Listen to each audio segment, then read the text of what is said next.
Hello everyone, it's Kari and I'm back again to share a card for somebody that inspires me. And I thought I'd put together some unexpected items here. I'm using the Drips and Drops stencil from Masking Stamps, the Art Deco stencil, which I haven't used in a really long time, and the Imagine a Dragon stamp set. I already have these stamped out and I thought I would color some of these up to build a card.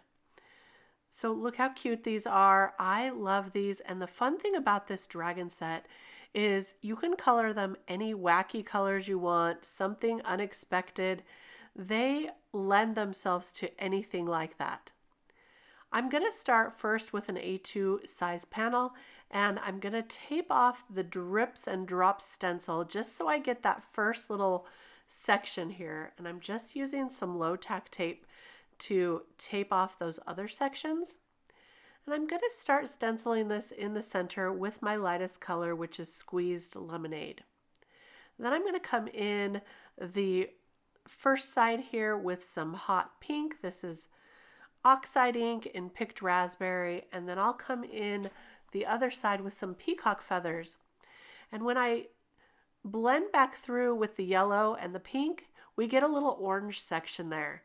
So I like to call this my lazy rainbow, only because I'm only using 3 colors.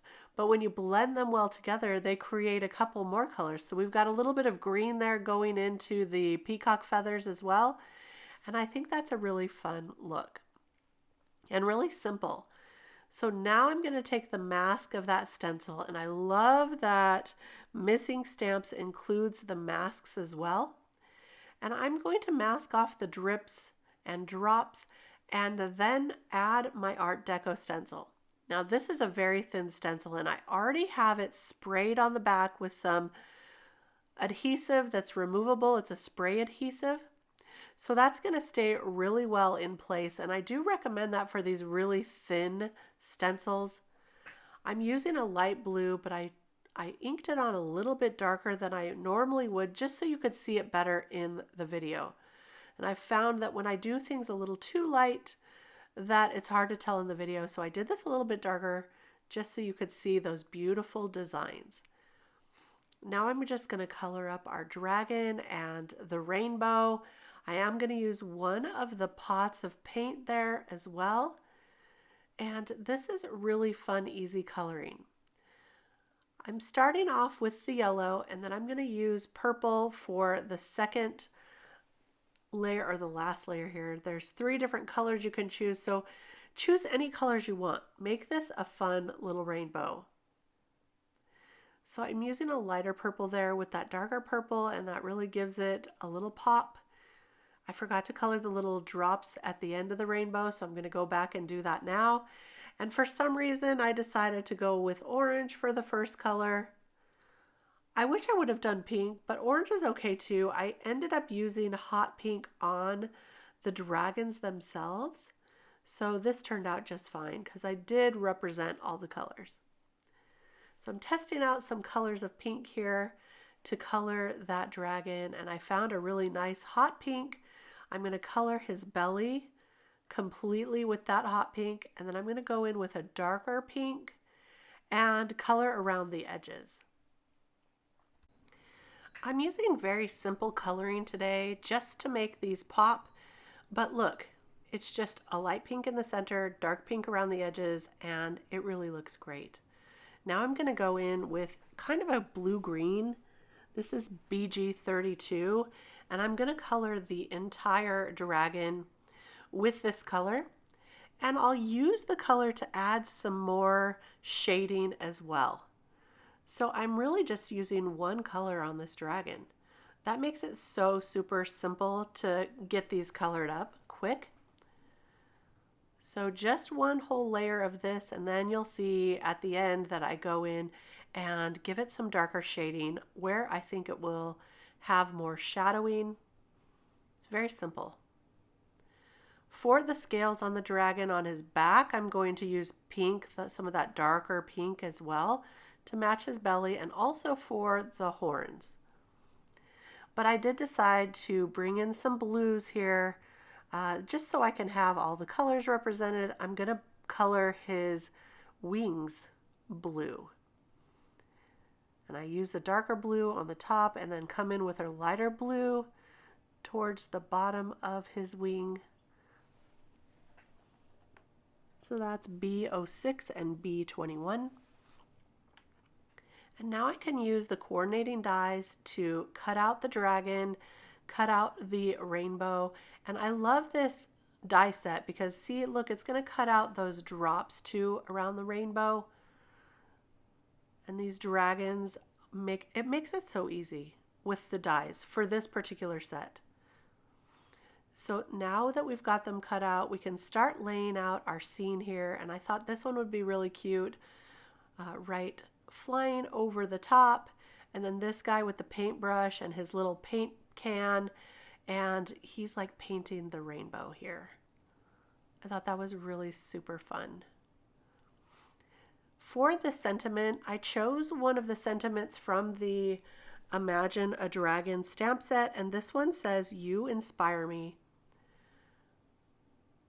And I love that. It fits perfect right there. There are some other sentiments that would fit really well as well, but this is specifically for someone who is inspiring to me. I'm going to heat set it with some clear embossing powder. That's so I make sure I don't smear this sentiment now that I've got the whole background done.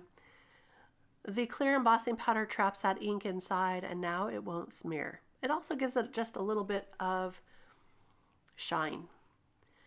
I'm going to add a little bit of darkness to the bottom of this panel. So I'm coming in with some Faded Jeans Distress ink. And this just gives it like some grounding. And that's a place for the dragon to sit on. And I've pulled out my Prismacolor pencils to add some darkness around the ends of each of the drips. That just gives it some dimension. I know it's kind of hard to see on the video here. Hopefully you can see the little dark dimension there. Makes it look a little more 3D. So this is fun to do, just a little bit, not too much. And there we go. All right, now let's go ahead and put all of this together. I'm going to glue down the rainbow with some liquid adhesive and also the paint can. But I think I'll pop up those dragons with some foam adhesive. I love a little dimension to my cards, so I do use quite a bit of foam adhesive. I'm going to add it to the second dragon as well, and they're both going to just be popped up there. So I'll finish adding that, put that on the card there. Look how cute this scene is. So cute, really fun. Now let's add it to our card base with some liquid adhesive, and we can add some finishing touches to this card. Yes, I still think it needs a little something. Now this card is a little bit busy, but how fun and exciting is it with all the colors? I'm going to add a little bit of Wink of Stella. This is like a glitter pen, and it just adds a tiny bit of shimmer to that rainbow. It's hard to see on video. In real life, it adds just a small amount. And then I'm going to darken up their eyes using a black Sharpie. You could use a Copic multi-liner if you have that, but I just think it makes it pop even more. And now a little bit of Stardust Stickles, which is my favorite. I'm going to add that to the can of paint, just to the paint part, and also to his paintbrush where the orange paint is. So there you can see that. And for the last thing, a little bit of gel pen to add some dots to those dragons to make it look like they have even more scales. So I'll just finish that up, add it to both dragons, and there's our card. Look at those cute dragons. How happy are they with those expressions on their faces? I just love it. I hope you did enjoy this card making tutorial today. I really did enjoy making it. I love these products, and I hope that it shows in my cards. I'll be back real soon with more cards to share. Thanks so much for stopping by. We'll see you then. Bye-bye.